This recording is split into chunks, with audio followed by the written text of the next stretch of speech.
Dr. Sarah Chen had conducted thousands of routine inventory checks in her 15 years as a biomedical researcher, but something about the forgotten corner of cryogenic storage wing C made her skin crawl with the kind of unease that had nothing to do with the sub-zero temperatures.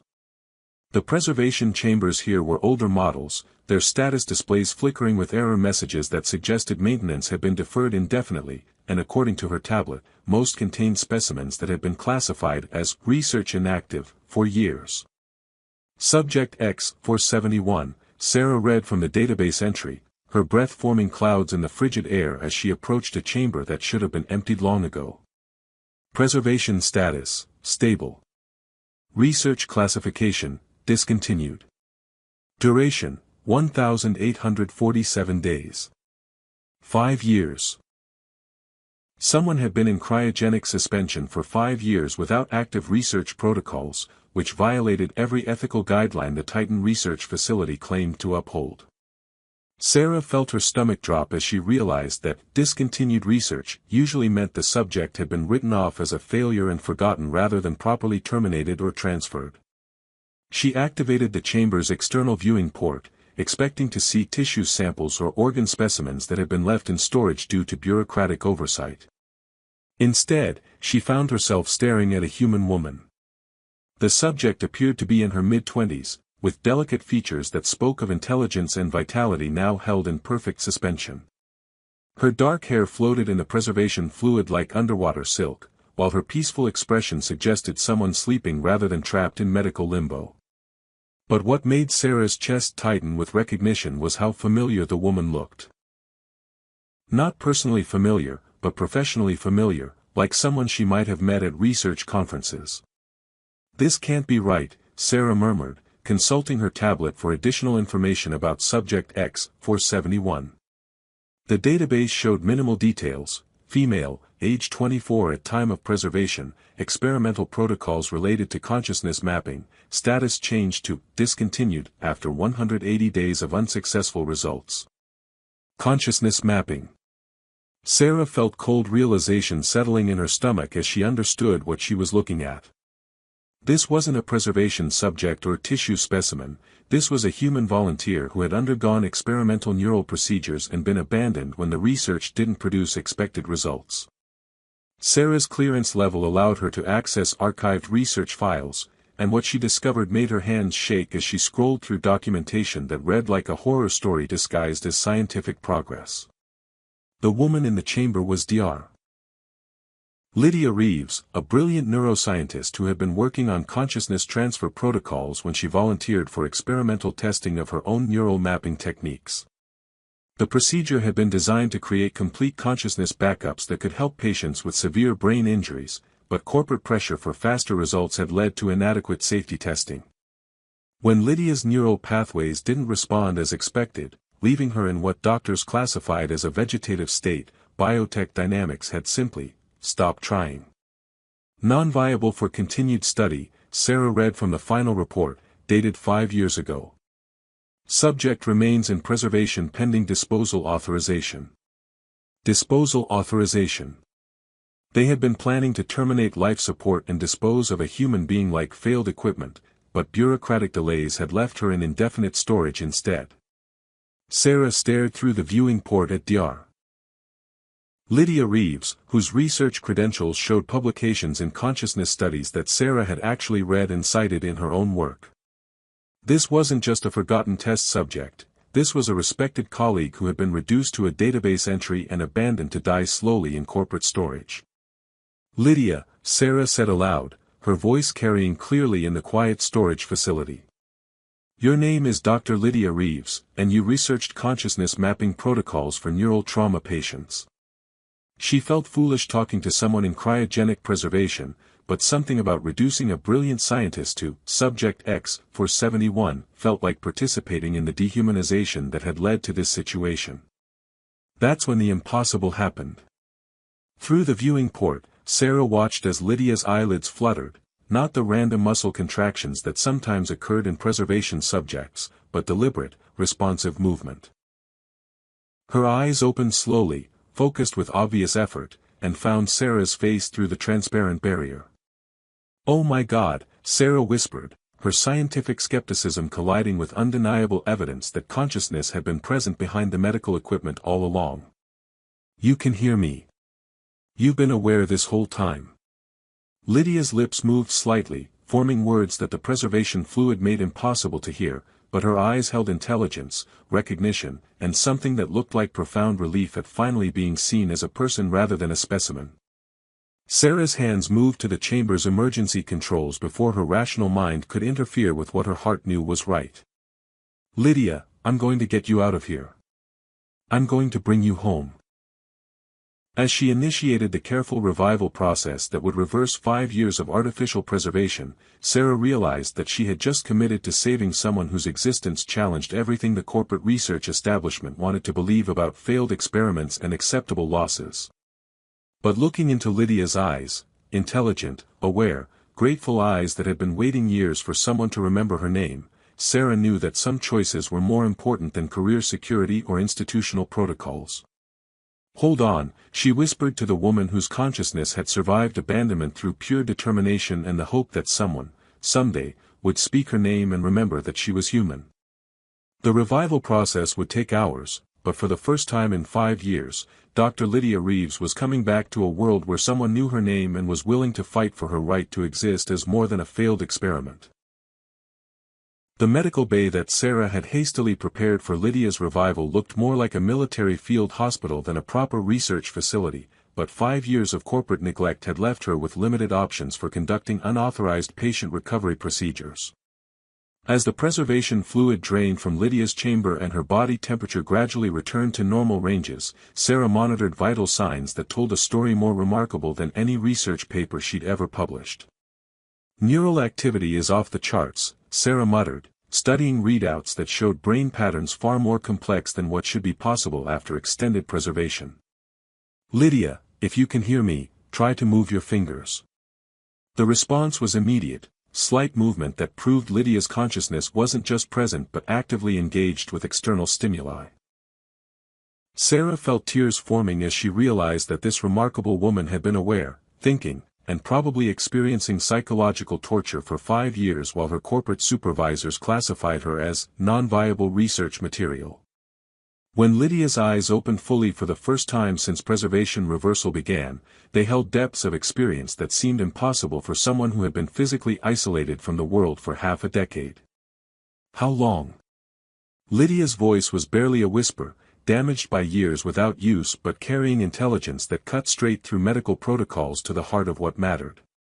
5 years, 2 months, and 16 days, Sarah said, her commitment to honesty overriding any impulse to soften the devastating truth. "Lydia, you were abandoned in storage after your consciousness mapping experiment. The corporation classified you as brain dead and stopped all treatment protocols." Lydia's eyes closed for a long moment, processing information that would have broken most people's sanity. When she opened them again, Sarah saw something that made her scientific training collide with pure admiration, not despair or rage, but a kind of profound acceptance that spoke of psychological adaptations that shouldn't have been possible. "I built worlds," Lydia said, her voice growing stronger as her vocal cords remembered their function. "Inside my mind, during the preservation. Entire landscapes where my consciousness could exist while my body was held in suspension. Sarah, you are Sarah, aren't you? I remember every day, every thought, every moment of hoping someone would remember my name." The implications hit Sarah like a revelation that reframed everything she understood about consciousness, identity, and the resilience of human awareness. "You maintained active consciousness for 5 years in sensory isolation. That should have resulted in complete psychological breakdown." "It almost did," Lydia admitted, accepting Sarah's help to sit upright despite muscle weakness from extended disuse. "The first year was difficult. But I realized that if I was going to survive, I needed to create structure, purpose, meaning within my own mental space. I became my own patient, my own researcher, my own world." Sarah helped Lydia through basic physical therapy exercises, watching in amazement as motor functions returned with remarkable speed. "What kind of mental worlds did you create?" "Research laboratories where I could continue my work on consciousness mapping," Lydia said, her eyes brightening with enthusiasm that 5 years of abandonment hadn't diminished. Libraries containing every paper I'd ever read, expanded with theoretical frameworks I developed during isolation. Gardens where I could experience beauty and growth even when my physical body was frozen. Lydia, Sarah said carefully, the insights you must have gained about consciousness, identity, sensory experience, you've essentially conducted the most extreme psychological experiment in human history on yourself. Accidentally, Lydia replied with a humor that somehow survived everything she'd endured. Though I suppose all the best discoveries are accidental. Sarah, what you've done, bringing me back, speaking my name, treating me as a person rather than failed equipment, this is the first real human contact I've had in 5 years. The trust in Lydia's voice made Sarah realize that she had become responsible for more than just medical recovery. This brilliant woman had survived abandonment through pure mental determination, and now she was placing her fragile reintegration with the world in Sarah's hands. There's something you need to know, Sarah said, dreading the conversation but knowing that honesty was essential for Lydia's psychological survival. The corporation that abandoned you still considers you their property. When they discover you've been revived, they're going to want to continue research using the insights you've gained during preservation. Lydia's expression shifted to something that combined wariness with steel determination. They want to study what I learned about consciousness during 5 years of isolation. More than study, Sarah confirmed. They want to replicate the conditions that allowed you to maintain awareness during extended preservation, potentially using other subjects to reproduce your psychological adaptations. Other subjects, Lydia repeated, her voice carrying the kind of quiet fury that came from someone who understood exactly what corporate research priorities meant for vulnerable patients. They want to deliberately abandon people in preservation to see if they develop the same mental survival techniques I did. Sarah nodded, watching Lydia process implications that made her own scientific ethics seem simple by comparison. Sarah, Lydia said, her hand finding Sarah's with strength that defied her recent revival, you saved my life by speaking my name and treating me as human. But saving my life and protecting my freedom might be very different challenges. Then we'll face both, Sarah said, surprised by how quickly her professional obligations had been superseded by personal commitment to someone whose survival represented everything important about medical ethics and human dignity. We? Lydia asked, her eyes searching Sarah's face with the intensity of someone whose 5 years of isolation made every human connection precious. We, Sarah confirmed, understanding that her decision to revive Lydia had committed her to fighting battles she'd never expected to face. Because no one should have to survive what you've survived alone, and no one should have to fight corporate medical abuse without allies. Lydia's smile was the first genuine happiness Sarah had seen from her, transforming her face in ways that made Sarah understand why speaking someone's name and recognizing their humanity could be the most powerful medicine available. In that case, Lydia said, her voice carrying strength that 5 years of abandonment hadn't been able to break, let me tell you what I learned about consciousness, identity, and survival during the longest psychological experiment in human history. Because if we're going to fight for other people's freedom, we should understand exactly what we're fighting to protect. As Lydia began sharing insights gained through years of enforced introspection, Sarah realized that saving one forgotten woman from corporate storage had led to discoveries that could revolutionize understanding of human consciousness. If they could survive long enough to share them with the world.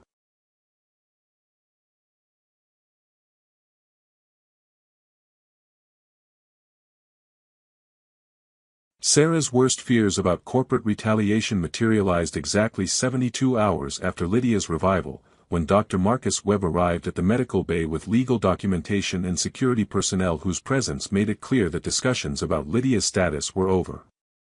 Dr. Chen, Webb said with the clinical authority of someone accustomed to having medical decisions treated as administrative matters, you've accessed and revived biotech dynamics property without authorization. Subject X-471 remains under corporate research protocols, and her preservation reversal constitutes theft of valuable experimental assets.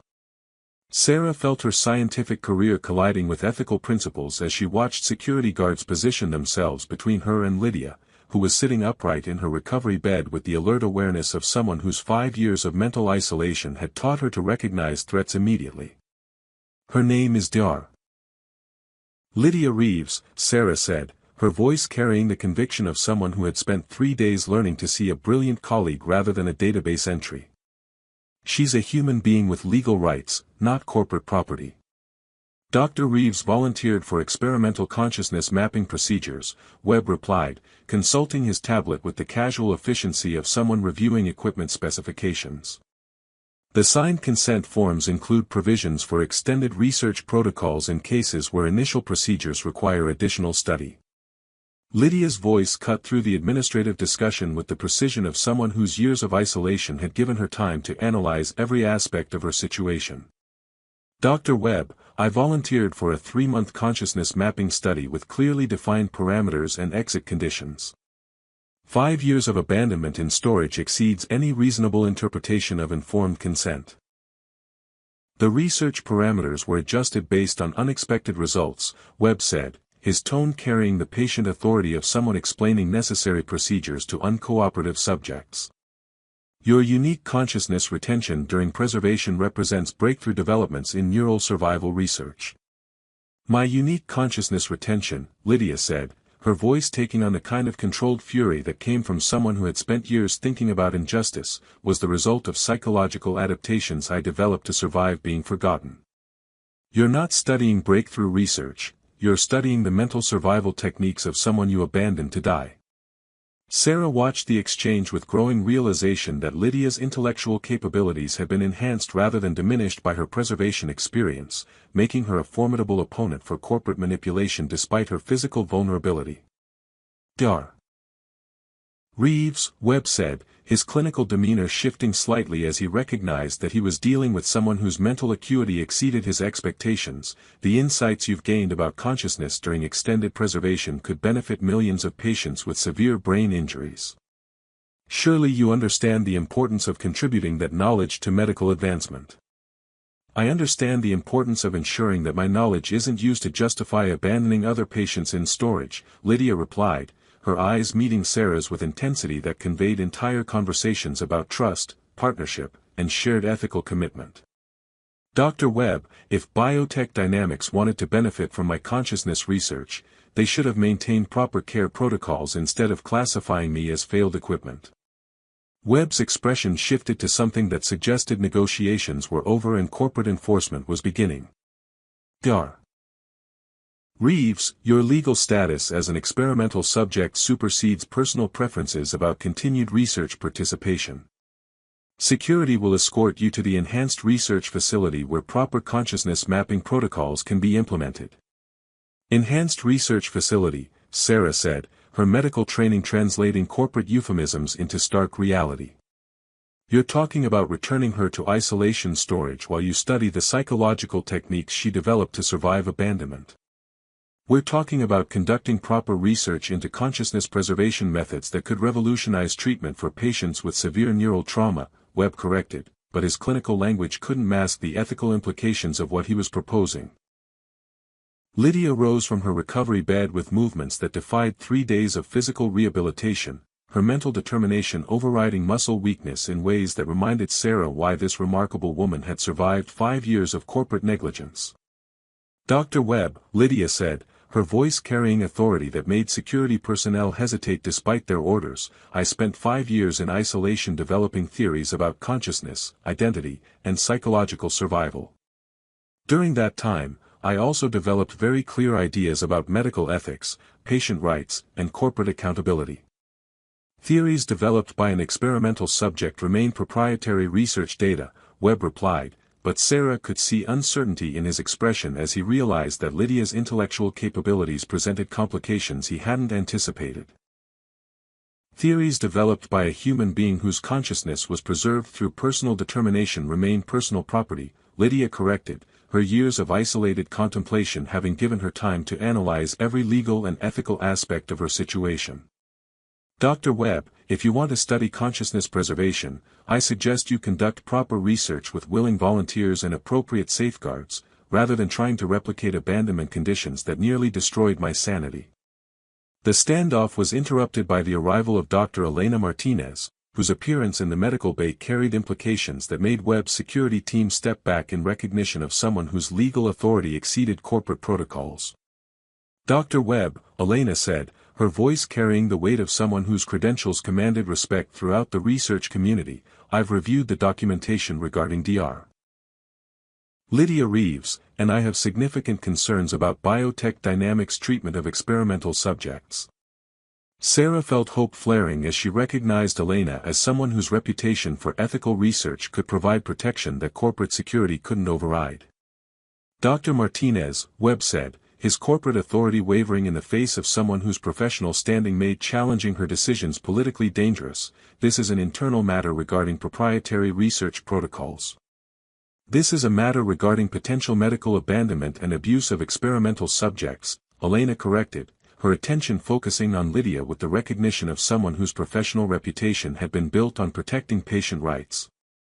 "Dr. Reeves, I'm here to ensure that your recovery and any future research participation occurs under proper ethical oversight."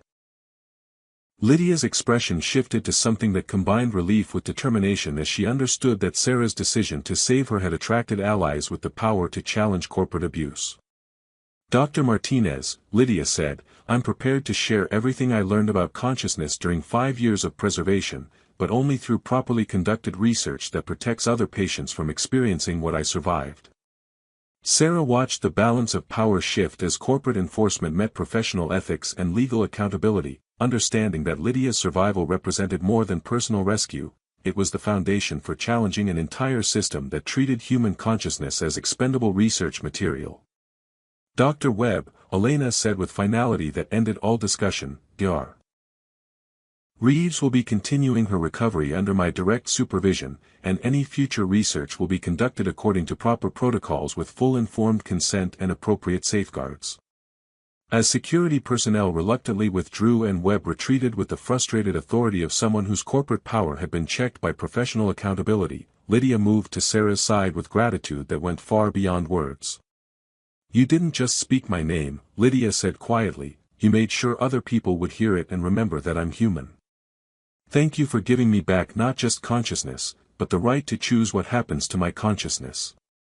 Sarah realized that saving Lydia from storage had committed her to fighting battles much larger than individual rescue, but looking at this remarkable woman whose survival challenged everything wrong with corporate research priorities, she understood that some commitments were worth any professional risk. The safe house that Dr. Elena Martinez had arranged for Lydia's continued recovery was a far cry from the corporate research facility where she'd been abandoned, but Sarah could see that freedom itself was proving as challenging as preservation had been for someone whose 5 years of isolation had fundamentally altered her relationship with external reality.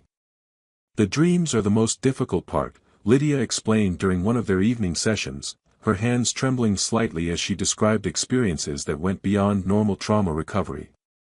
"I built such complete mental worlds during preservation that sometimes I'm not certain whether this room, this conversation, your presence, whether any of it is real or another psychological construction I've created to survive." Sarah felt her heart ache for someone whose survival mechanisms had become so sophisticated that distinguishing reality from mental projection required constant conscious effort. "Lydia, what helps you feel grounded in the present?" "Your voice," Lydia said simply, her honesty carrying the vulnerability of someone whose 5 years of abandonment had taught her to treasure authentic human connection. "When you speak my name, when you respond to things I say, when you show concern for my comfort, that's when I'm most certain that I've truly been rescued rather than creating another elaborate fantasy." Their relationship had evolved beyond the clinical boundaries that Sarah's medical training suggested were appropriate, but nothing about Lydia's situation fit standard therapeutic models. This was a brilliant woman whose consciousness had survived corporate abandonment through psychological adaptations that challenged everything established psychology understood about human resilience. "Sarah," Lydia said during one of their research sessions, where she was documenting the consciousness techniques she developed during preservation, "I've been thinking about what Elena said regarding other experimental subjects who might be in similar situations. The possibility that Lydia wasn't unique, that other people might be conscious but forgotten in corporate storage facilities, had been haunting both of them since Elena's legal intervention had provided temporary safety. Elena's preliminary investigation suggests there may be dozens of cases," Sarah confirmed, reviewing files that painted a disturbing picture of systematic medical abandonment. Experimental subjects who were classified as non-responsive when their procedures didn't produce expected results, then forgotten in preservation storage. Dozens of people experiencing what I survived, Lydia said, her voice carrying the controlled determination of someone whose personal trauma had evolved into moral obligation. Sarah, we have to find them. We have to speak their names and bring them back to consciousness and dignity. The investigation they launched with Elena's support revealed a pattern of corporate behavior that turned Sarah's scientific worldview inside out. Research facilities across multiple star systems have been conducting consciousness mapping experiments with inadequate safeguards, then abandoning subjects who didn't produce commercially viable results. The storage costs are minimal compared to research budgets, Elena explained during their clandestine meeting at an independent medical facility. Corporations find it cheaper to maintain failed subjects in preservation than to properly terminate research or provide ongoing care. Failed subjects, Lydia repeated, her voice carrying the fury of someone who had experienced being reduced to a cost-benefit analysis. They're people, Elena. Conscious, thinking, feeling people whose only failure was surviving procedures that should have killed them. Their rescue operations began with the cases Elena's legal authority could access, subjects in corporate facilities where bureaucratic oversight allowed for routine medical evaluations that could identify conscious patients misclassified as vegetative. Each success confirmed Lydia's theories about consciousness preservation while adding another person to their growing community of survivors. Dr. James Park, Lydia said, speaking to their third rescue, a former astrophysicist whose consciousness had survived 4 years in storage after a failed memory enhancement experiment. Your name is Dr. James Park, you specialized in stellar formation theory, and you've been aware this entire time. Watching Lydia guide other survivors through the disorientation of revival and reality recognition, Sarah realized that her simple decision to speak a forgotten woman's name had evolved into something resembling a medical revolution disguised as a rescue mission. But their success attracted attention from the corporations whose abandoned subjects they were liberating. The legal battles escalated when Biotech Dynamics and associated companies filed injunctions claiming that conscious preservation subjects remained corporate property regardless of their awareness or desire for freedom. The precedent is dangerous, Dr. Webb argued during a court hearing that would determine whether corporate experimental subjects retained human rights during extended research procedures. If conscious preservation subjects can refuse continued participation, it undermines the legal framework that allows for long-term consciousness research. The precedent is essential, Elena countered, her legal presentation backed by testimony from growing numbers of rescued subjects whose experiences challenged every assumption about medical consent and patient abandonment. Consciousness cannot be corporate property. Awareness cannot be classified as research data. Human beings cannot be abandoned in storage because their survival doesn't match expected experimental results. Lydia's testimony became the centerpiece of legal arguments that would reshape medical research regulations throughout human space. Her detailed description of maintaining identity, developing psychological survival techniques, and experiencing 5 years of conscious abandonment provided evidence that forced corporate research establishments to confront the ethical implications of their storage policies. I survived because I refused to allow my identity to dissolve into despair, Lydia told the court, her voice carrying authority that 5 years of isolation had forged into unbreakable conviction. But I shouldn't have had to survive abandonment. No conscious being should experience what I experienced because corporate research priorities value profit over patient welfare. Sarah watched from the gallery as Lydia's courage in confronting her corporate abusers inspired legislative changes that would protect future experimental subjects from abandonment and abuse. But the legal victory came with personal costs that neither of them had anticipated. The stress of public testimony and legal proceedings triggered episodes where Lydia's consciousness seemed to retreat toward the preservation state, her mind's protective mechanisms engaging when external pressure became overwhelming. I built such strong defenses during isolation, Lydia explained during one of their private conversations, that sometimes they activate when I don't want them to. It's like having psychological armor that I can't always remove when I want to experience genuine connection. Sarah understood that loving someone whose consciousness had been shaped by 5 years of abandonment meant learning to navigate psychological landscapes that no relationship manual had ever addressed. "Lydia," Sarah said, taking her hand with the gentle certainty of someone whose commitment had been tested by impossible circumstances, "whatever psychological adaptations you developed to survive, whatever barriers your mind built to protect itself, we'll work with them together. You don't have to face the complexities of consciousness and connection alone anymore." Lydia's smile carried gratitude that went beyond words, the expression of someone whose survival had taught her to recognize authentic love when it was offered without conditions or expectations. "Sarah," she said, "when you spoke my name in that storage facility, you didn't just wake me up. You reminded me that consciousness shared with someone who cares is infinitely more meaningful than consciousness preserved in isolation." As they prepared for the next phase of their work, establishing support networks for consciousness preservation survivors and developing ethical protocols for future research, Sarah realized that her decision to treat a forgotten woman as human had led to discoveries about love, identity, and resilience that no laboratory could have produced. 3 years after Sarah first spoke Lydia's name in the storage facility, they stood together in the central courtyard of the Consciousness Recovery Institute, watching former preservation subjects work with current medical researchers to develop ethical protocols that ensured no conscious being would ever again be abandoned as failed experimental data. 47 people, Lydia said, her voice carrying quiet satisfaction as she watched survivors from multiple corporate facilities collaborating on projects that transformed their trauma into tools for protecting others. 47 conscious preservation subjects who were classified as vegetative or non-responsive when they were actually aware and thinking. Sarah felt pride that went beyond personal achievement as she observed the thriving community they had built from a single act of recognition and resistance. Dr. James Park's stellar formation research has been revolutionizing astrophysics since his revival. Dr. Maria Santos developed new psychological resilience techniques based on her preservation experiences. Every person we rescued has contributed unique insights that could only come from surviving what should have been unsurvivable. The legal victory they had won against corporate research abuse had led to comprehensive reforms in experimental subject protection, but Sarah knew that the real victory was visible in the faces of people who had been reduced to storage numbers and were now reclaiming their names, their identities, and their right to exist as more than research data. "Sarah," Lydia said, turning toward her with the kind of direct honesty that 5 years of isolation had taught her to value above all other forms of communication, "do you ever regret speaking my name that first day? Your career, your reputation, your professional security, you sacrificed everything to save someone you'd never met." Sarah considered the question while watching Lydia work with a group of newly rescued subjects who were learning to distinguish between preservation-induced psychological adaptations and genuine memories.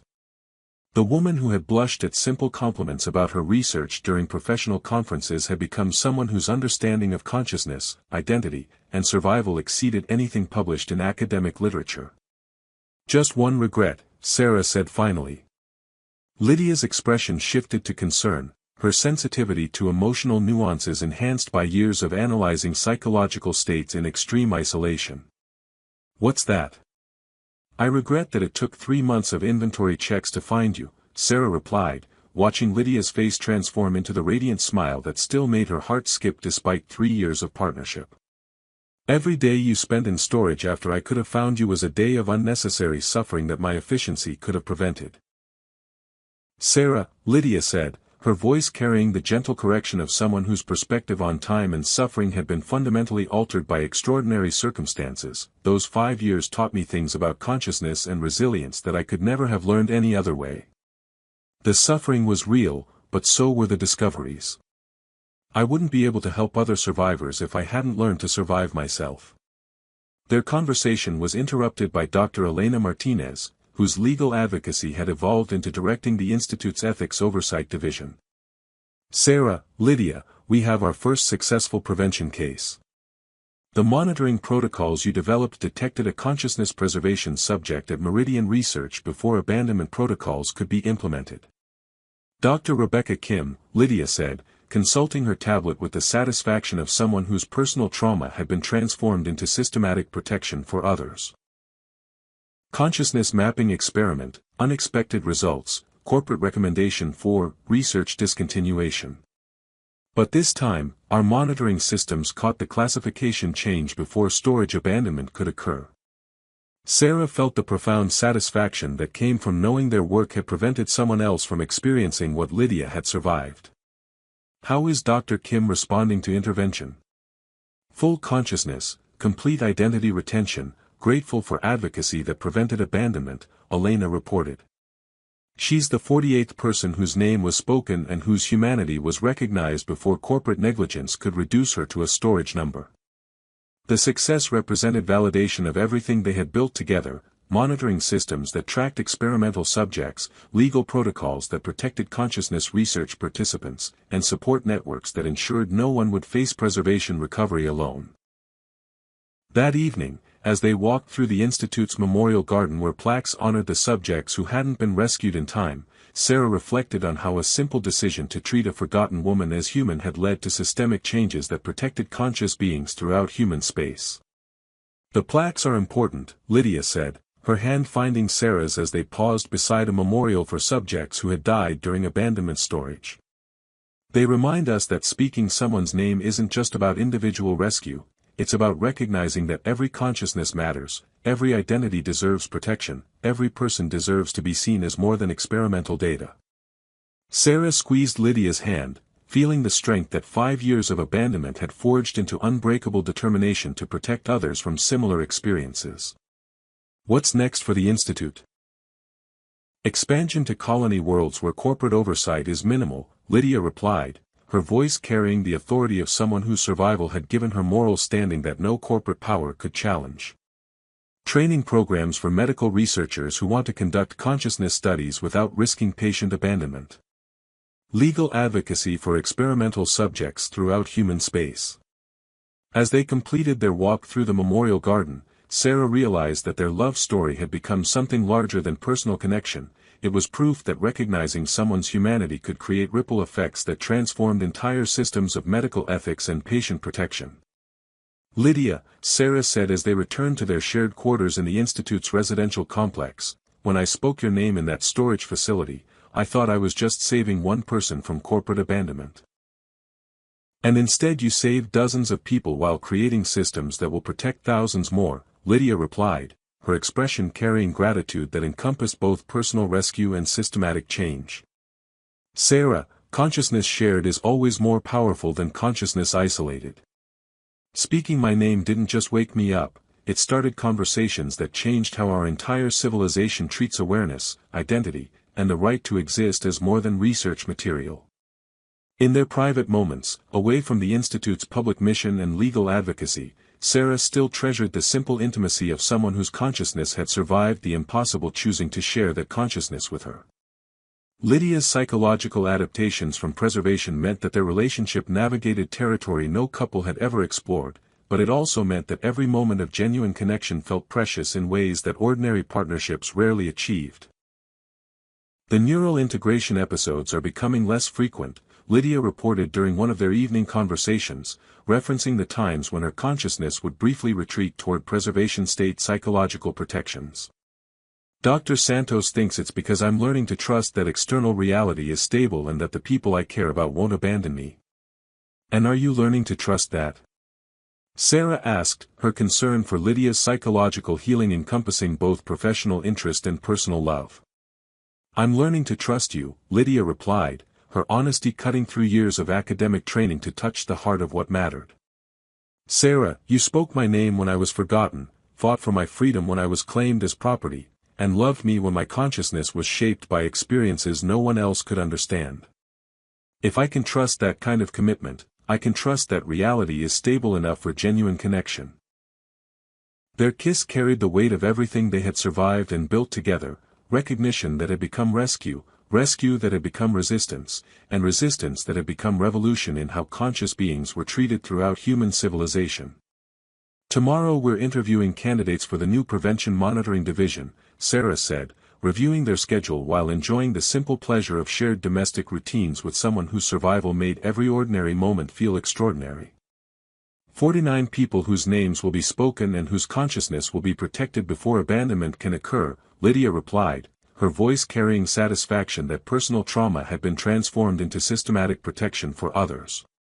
As they prepared for sleep in the home they had built together within the institute dedicated to consciousness protection and recovery, Sarah realized that speaking someone's name, truly seeing them as human when others saw only data, remained the most powerful form of medicine she had ever practiced. The woman who had been reduced